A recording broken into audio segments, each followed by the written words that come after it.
Okay guys, welcome to our last week, week 6 of our scripture doodle video content, going along with our scripture doodle devotional. I hope that you've loved it, and I'm most excited about today. Today I'm going to be giving you some tips and walking you through a lettering tutorial through one of the books, one of the exercises in the book on page 90. It's called Unexpected Circumstances, and I will start by giving you a few different tips on 2 specific lettering styles, 2 simple lettering styles that I hope that you can integrate into your work easily. And then we will go into the exercise, and I will walk you through a little bit on composition and how to make a word style scripture doodle, which is what we're going to be doing in this exercise. My recommended supplies for today are a Pigma Micron pen or something like it, and a pencil, an eraser, a sharpener, and some scrap paper, and then a medium of your choice, which you'll kind of add to your picture at the end. So go ahead and turn to page 90 in your books, and I'll see you in a second. So here we are.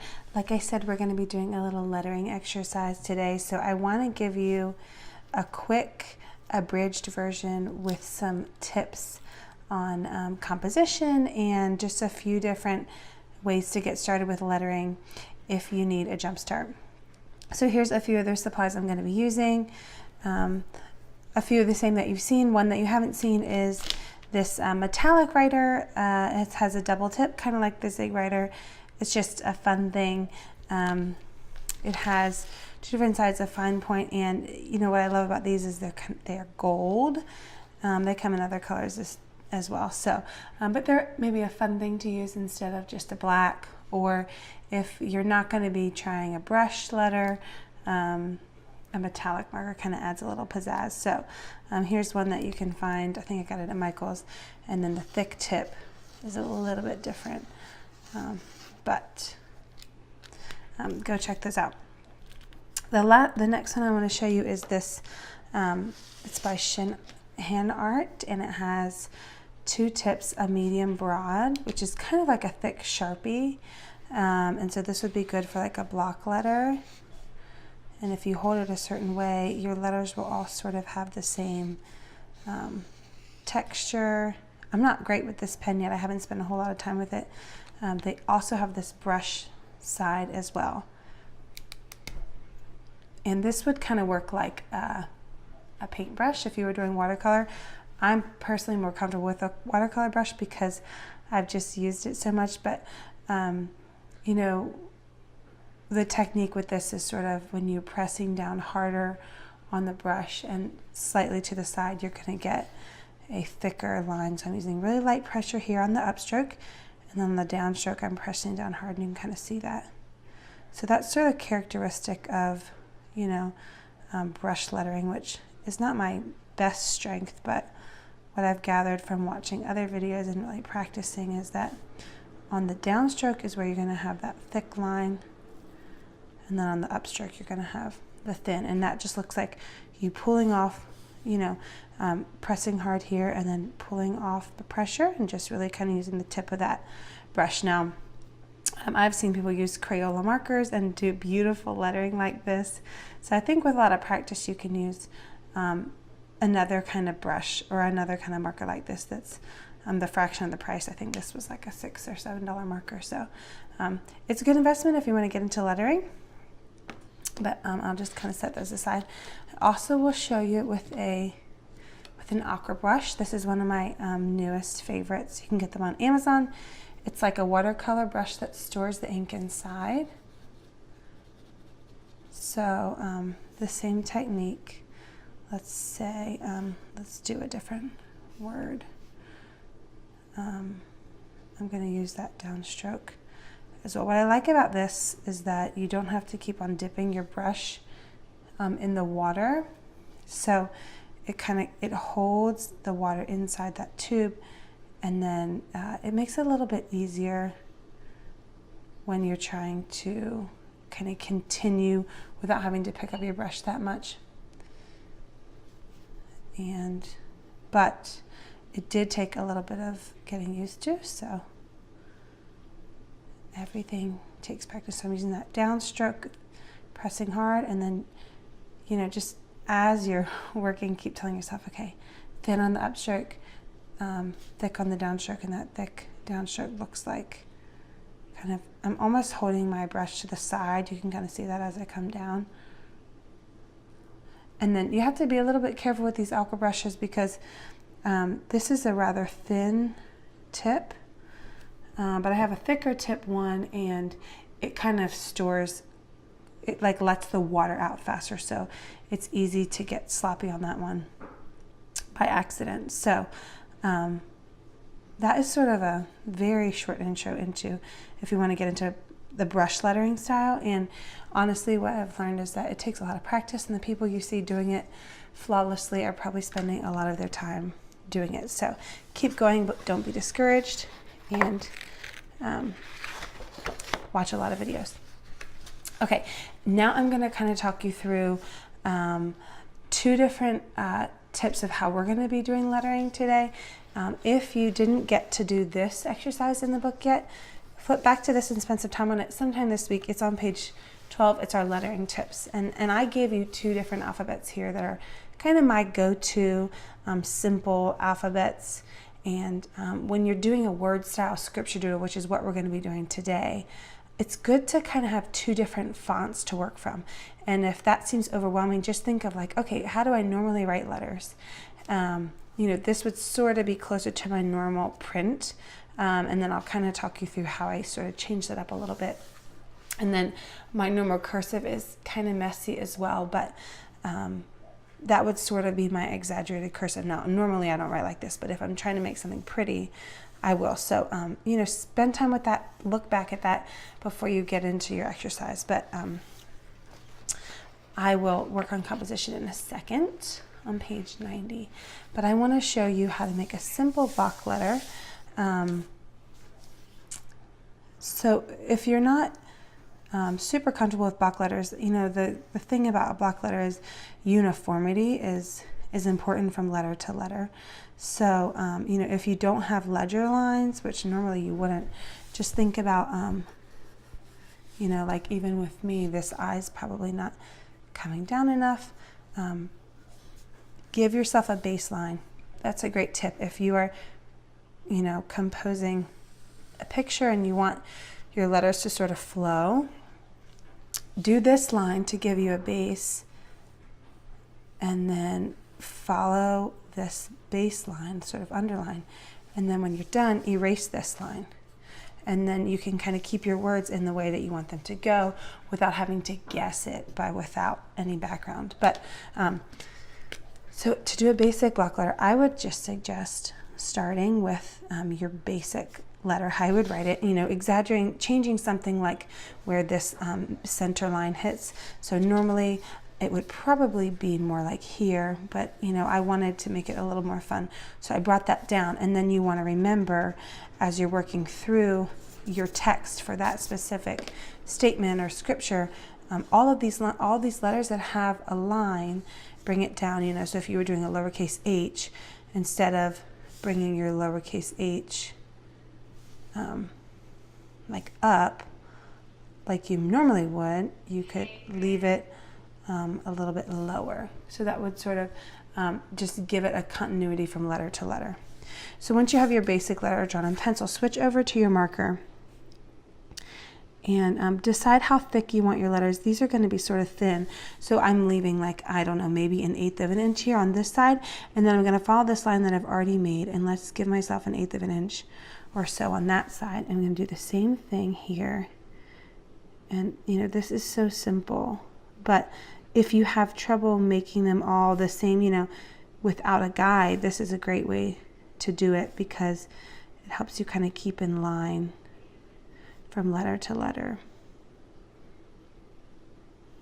And then I'm going to do the I like this, and then you can decide, do I want to have a boxy dot or do I want to have a circle dot? And I'm just going to go boxy, and then I would erase that. But you know, that is an easier way. If I was going to do it freehand, I'm not saying I couldn't if I practiced hard, but chances are one of my, you know, lines is going to be off. See, like right here, this gets kind of sloppy, and sometimes that's okay. But if you're really wanting something really uniform, I would say go this route in making your letter.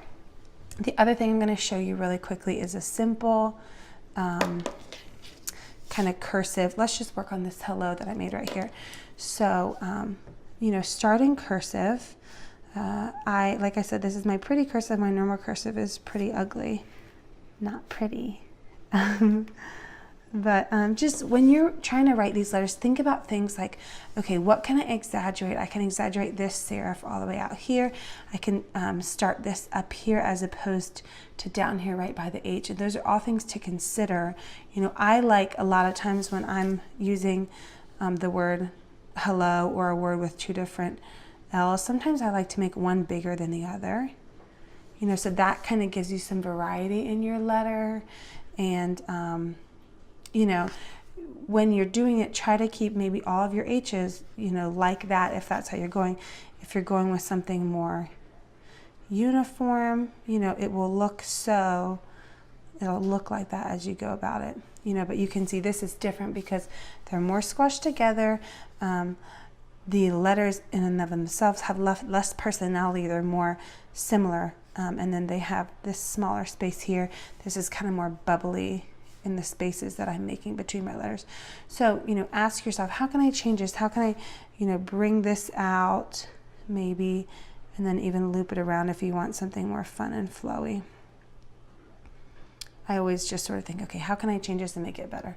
So I'm going to show you the lettering I'm going to be using in my doodle, and it's just this simple cursive, and I am thickening up the downstroke afterwards. So this is like a faux calligraphy. So it will look like I'm doing it on the left side of every letter, but I'm really doing it on the downstroke. So keep that in mind. So this would be an upstroke, and I'm going to start this top, and I'm going to do about 1/4 of an inch, just following that I already had there, and I'm just thickening it up. For the E, I'm going to do the same thing, start up here and come down, make it small again, and then for the L, again, the same thing. And you can see that this, this top point on all the letters sort of starts at a point and kind of comes down gradually to the left.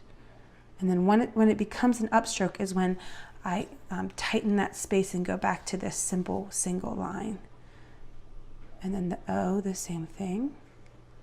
And the O kind of has two downstrokes, so you can decide if I want to thicken that top line up at all. And then you can decide, I'm going to thicken this up too, even though it's technically an upstroke. It's at the end and it's sort of going to balance this other side. And I'm going to do the same thing over here. So what you could do if you were doing this in pencil is then come back and fill in with the pigment micron. Or if you were doing it in watercolor, things that you wouldn't maybe want to cross over is you wouldn't want to cross this over. So if you were coming back in marker, if you wanted a more smooth look, you could, you would trace and then pick it up here and then come back down here, leaving this line out. But if you had it in there, you could just go over it with black, which is kind of what I'm going to do. And I'm just going to do a really simple fill in here so you can sort of see how it looks. So that's what I'm going to be doing in my doodle. But those are just two simple ways to do an exaggerated letter from what your normal text would be. But I'm going to work with a simple print and a simple cursive. Okay, to page 90. And I'm going to talk you through the composition on this, and then I'm going to speed it up and just let you watch what I created afterwards. So the first thing to do is pick one of these verses. This exercise is called Unexpected Circumstances, and I just love the heart of this is because, when you face something unexpected, that's when it becomes harder to trust God, or, we have to recount those times that God's provided for us, or he's always come through for us in the past. And I was just talking to a friend last night. I said, recount all the times that he's never left you. Faithfulness is God's character. And so he will never let us down. That's what I love about this exercise. It's all talking about, when you face those unexpected circumstances, where are you going to go, where are you going to turn, and what is sort of your response going to be. So the instructions are to pick one of these verses and make a word style scripture doodle. And I'm going to go with Joshua 1:5. And it says, "No one will be able to stand against you all the days of your life. as I was with Moses, so I will be with you. I will never leave you nor forsake you. So good. That's kind of a longer verse. So here would be my suggestion if you're going to do a word style scripture doodle. Think about things like if you want to create a border. I'm not going to do any visuals in this really except for framing it in a certain way, and you can refer back to our exercises about creating frames and borders into your picture. So think about spacing and think about certain phrases in the verse that you want to emphasize. So for me, I'm going to emphasize with a different size text the words no one, and then I'm going to do a simple text for most of it until we get to the point that says I will be with you. And these are going to be my big block text and my thicker cursive text. And then I'm going to do a smaller block text here on this bottom. I will never leave you. And then or forsake you will be smaller. But things you want to think about are spacing. So I'm going to start and just create a simple frame here. And I like this idea of this kind of sitting on a piece of paper, which is funny because it's actually on a piece of paper, but I just thought that was a simple way to kind of create a frame. And so I'm making this little edge of this corner turning up. You can see that. And so I'm framing out my picture in pencil as always, in case I mess up, which I probably will. And I'm going to curve this a little bit more. Okay, so I'm going to just kind of go on this and then speed it up so you guys can watch, and then we'll refer back to it. And I'll talk you through a couple different things that I did.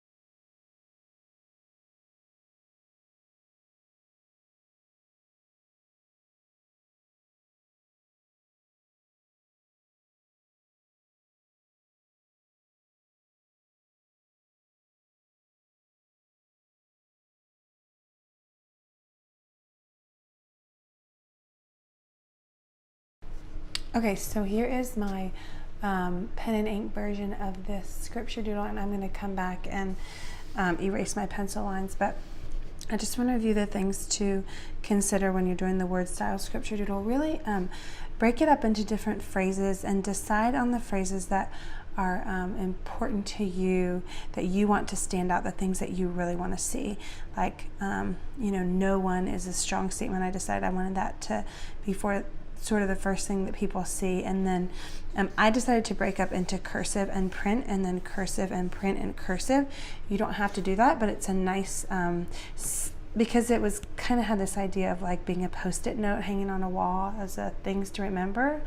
I thought it was kind of fun to make it fill the whole page as opposed to being smaller. So I just sort of alternated that for style.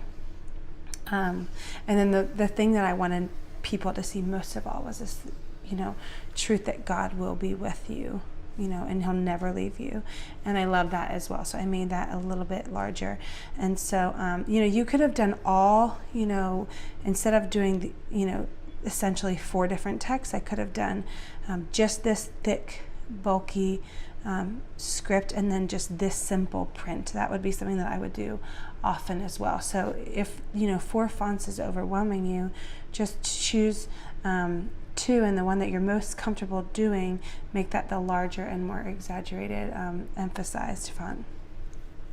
After you're done, you would add color, and so I did this the other day, and so I'll show you kind of what my color version of it looked like.